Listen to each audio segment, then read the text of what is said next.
and welcome to today's reading. Come and join me in my cosy little corner, or maybe just take a moment to find your own cosy little corner wherever it is that you are at the moment. And whilst you're doing that, I'll just quickly go through how my messages come through to me.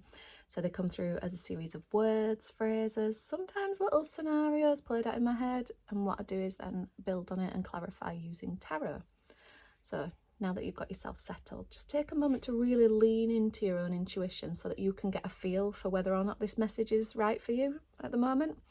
And if not, that is absolutely fine. Have a look through my other titles and see if anything else stands out to you at the moment. Okay, so we'll make a start. So the message that came through today was posited as.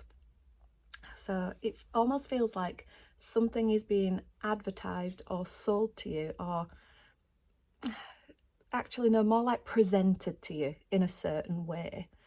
But it's almost like you can kind of see through it a little bit.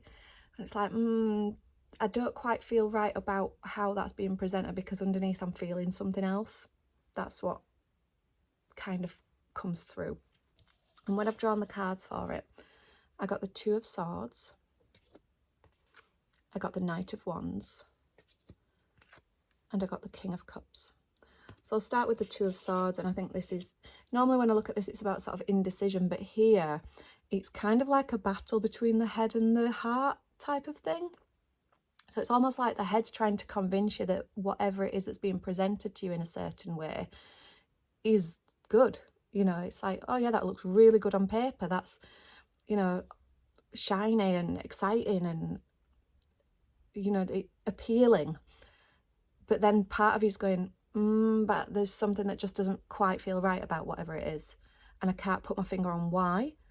I've just got this feeling. And that's why this kind of like indecision's coming in with the Two Swords. And it's almost like a battle between your brain and your body as to whether or not something's good. And I think we do this a lot because, and I'll tell you why, that word should comes into it. It's like, oh, well, this looks like a good opportunity. I should feel like it's the right thing. Other people are saying it's good for me. So why do I feel like this? And it's in those moments that we can sometimes override that deep knowing inside ourselves. And that way can lead to misalignment then. So just be careful with it and just really listen to how your body's feeling, what it's actually telling you. Sometimes it's hard to know what it's telling you, but it gives you signals. It's for you to then interpret what those signals mean. And then when I drew the Knight of Wands, I just instantly thought of like someone charismatic, charming, too good to be true almost. And this doesn't have to be a person, you know, although it could be that someone's come into your life and it's like, oh my gosh, yeah, this seems really exciting and shiny, and oh, how exciting. And it looks like it's very easy. It'd be very easy to get sort of like swept up with it. That's what it feels like. So that might be like a job that looks absolutely perfect on paper, but when you go for the interview, you just get a funny vibe from it. Or it could be a person, you know, it's all singing, all dancing, and like everything matches up on paper, but you just don't quite feel yourself in their company. So loads of different things this could be. But yeah, it's almost just like this fast being swept up in something that looks shiny and nice, and this is the way it's being presented. This is something that's been presented to you in this sort of form. But then when the King of Cups has come out afterwards, look, he's not getting swept up in it. He's steadfast in his knowing. He knows, he's like, he has an emotional maturity, and he does tune into himself and gets a feeling for like, nah, something about this just doesn't quite feel right. You know, and he's not getting swept away by the waves that are here. You know, he's just in his own strength and his own knowing with it. And I think that's what it feels like. It's like just really listening into how something makes you feel, because sometimes things are too good to be true. Again, you know, only take this message if it's resonating with something in your life at the moment. Don't be giving up any actually amazing opportunities if they're genuinely feeling good. It's if you're not feeling good about something. Yeah.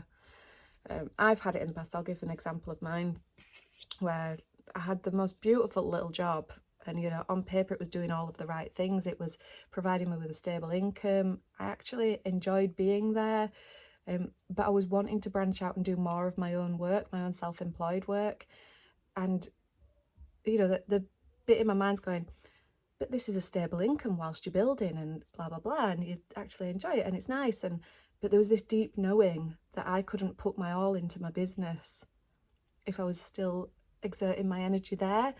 And talking to like different people, they thought I was mad for considering giving up that job to just like go cold turkey. That's not the right word, is it? Take a leap of faith and just trust that my business was gonna like totally take off.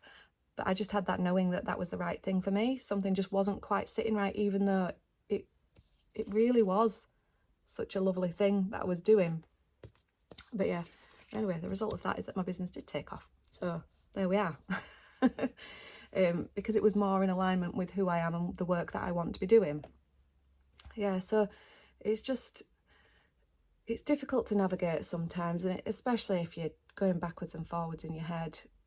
What I always say with, if this is happening to you and you're really struggling to like make those emotionally charged decisions, you know, and be a bit more steadfast in how you feel about things, and a bit more trusting, is to take some time out from the overthinking. Go and do something you enjoy, something that totally takes your mind off it. Get in a flow state. Like for me, that's climbing. Like you can't be thinking of things while you know, the only thing you're thinking of is like where your next limb is going to be on the rock face, sort of thing. So anything that gets you into that sort of flow state takes your mind off it, and you'll see that you come back to something a lot more clearly and a lot more able to tune into that knowing. I hope that makes sense. So anyhow, as always, please do comment below and let me know about how this is playing out in your life at the moment. Let me know if it resonates. And as always, thank you very much for joining me here today, and I shall see you again next time. Bye bye.